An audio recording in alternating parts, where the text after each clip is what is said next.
दिखा रहे बीजेपी मुख्यालय से, जहां आज भाजपा अपना संकल्प पत्र जारी करने जा रही है, जिसमें कई खास बातें हैं और सबकी नजर इसी पर टिकी हुई है। प्रधानमंत्री नरेंद्र मोदी बीजेपी मुख्यालय पहुंच चुके हैं। आपको बता दें, गृह मंत्री अमित शाह, बीजेपी अध्यक्ष जेपी नड्डा, इसके अलावा रक्षा मंत्री राजनाथ सिंह इस मैनिफेस्टो को जारी करने के दौरान मौजूद होंगे।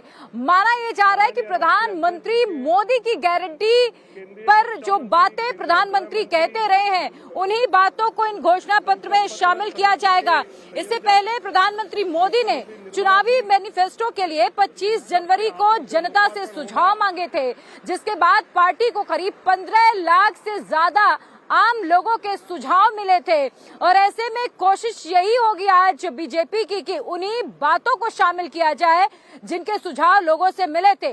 भाजपा के घोषणा पत्र का जो सब्जेक्ट है वो होगा सांस्कृतिक राष्ट्रवाद के साथ मोदी की गारंटी, विकसित भारत 2047। पार्टी का फोकस इसी पर होगा। और आज अंबेडकर जयंती है, इसी मौके पर बीजेपी अपना घोषणा पत्र जारी कर रही है। घोषणा पत्र जारी करने के पहले पीएम मोदी संसद भवन पहुंचे थे और आपको बता दें कि यहां बाबा साहेब को श्रद्धांजलि दी।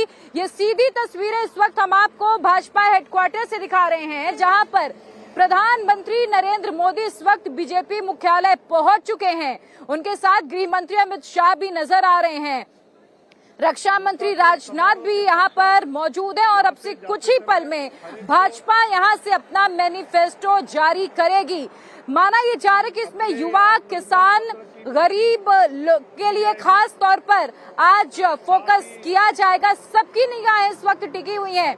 लोकसभा चुनावों के लिए बीजेपी क्या घोषणाएं करेगी, ये तस्वीरें हम आपको दिखा रहे हैं, जहां बीजेपी मुख्यालय के भीतर पुष्पांजलि अर्पित कर यहाँ पर देखिए रक्षा मंत्री राजनाथ सिंह, गृह मंत्री अमित शाह, प्रधानमंत्री नरेंद्र मोदी, जेपी नड्डा नजर आ रहे हैं। इसके अलावा आपको बता दें, एक कमेटी बनाई गई थी मैनिफेस्टो के लिए, जिसकी अध्यक्षता राजनाथ सिंह कर रहे थे। इसके अलावा पीयूष गोयल और निर्मला सीतारमण अहम भूमिका निभा रहे थे।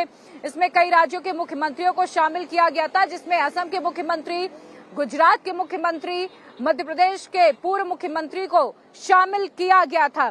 तो ये तस्वीरें आप इस पोस्टर को भी देखकर समझिए, मोदी की गारंटी 2024, ये जो पोस्टर इस वक्त बीजेपी मुख्यालय में लगा हुआ है, इसको देख के समझा जा सकता है विजन 2047 की बात प्रधानमंत्री नरेंद्र मोदी करते हैं। प्रधानमंत्री ने कई बार अपने भाषणों के दौरान ये कहा है कि 10 साल सिर्फ ट्रेलर थे, असली पिक्चर अभी बाकी है।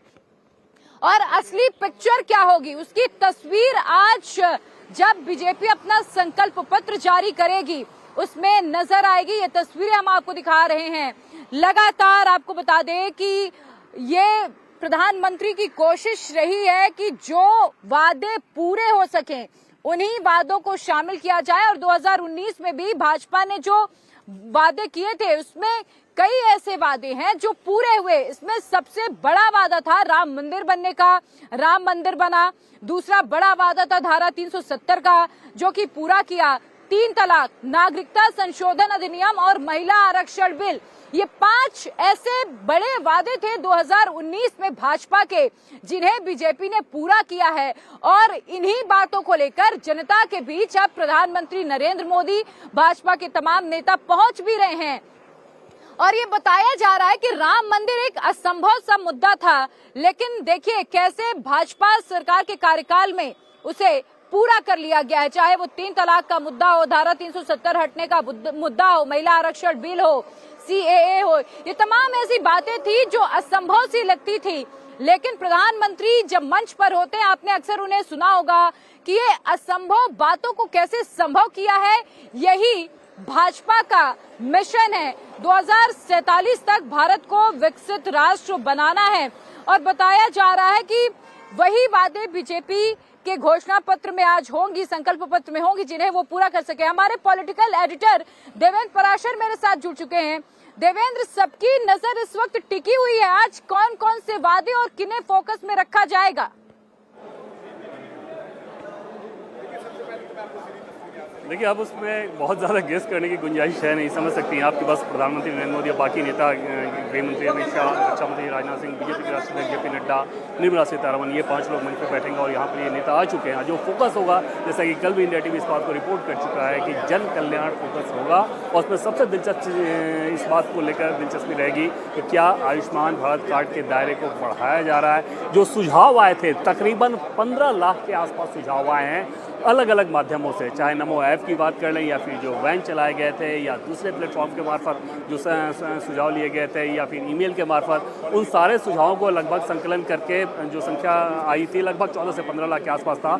और उन 15 लाख के सुझावों के अलावा सरकार के सभी मंत्रालयों से जो आगे के 100 दिन का एजेंडा मांगा गया था, उन सबका भी अध्ययन किया गया, क्योंकि प्रधानमंत्री नरेंद्र मोदी का सबसे ज़्यादा फोकस इस बात को लेकर रहता है कि वही कहें जो कर सकें और जो कह दें उसको करें ज़रूर। मैनिफेस्टो के मामले में आप देखें तो प्रधानमंत्री नरेंद्र मोदी के दौर की जो बीजेपी है वो अपने संकल्प पत्र के हर वायदे को एक धर्म की तरह निभाती है। ऐसा नहीं होता कि आगे कुछ भी ऐसा वायदा कर दो और बाद में उसको आप डिलीवर ना कर सके। तो प्रधानमंत्री नरेंद्र मोदी बार बार इस बात को कहते रहे हैं और मैनिफेस्टो आज जब रिलीज हो रहा है तो इससे पहले भी सबको जब कंपाइल कर लिया गया था सारे मैनिफेस्टो के पॉइंट्स को, तो उसके बाद पीएम मोदी 2 बार बैठक किए थे इन बड़े नेताओं के साथ जो कि मैनिफेस्टो कमेटी के चेयरमैन है, राजनाथ सिंह, निर्मला सीतारमण, अश्विनी वैष्णव, इन सबके साथ बैठक करके उन्होंने एक एक बिंदु पर चर्चा की है ताकि उन सारे कामों को अगले 5 साल में पूरा किया जा सके। तो आज जो मैनिफेस्टो आएगा उस मैनिफेस्टो के आधार पर समझा जा सकता है कि 2024 में अगर नरेंद्र मोदी एक बार फिर से प्रधानमंत्री चुनकर आते हैं लोकसभा चुनाव के बाद,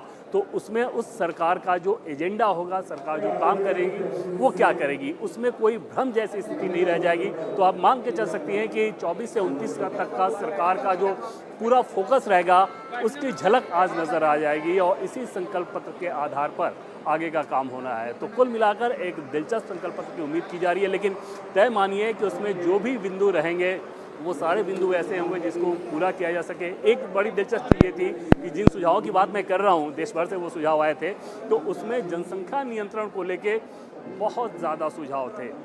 इसके अलावा काशी और मथुरा को लेके भी सुझाव आए थे।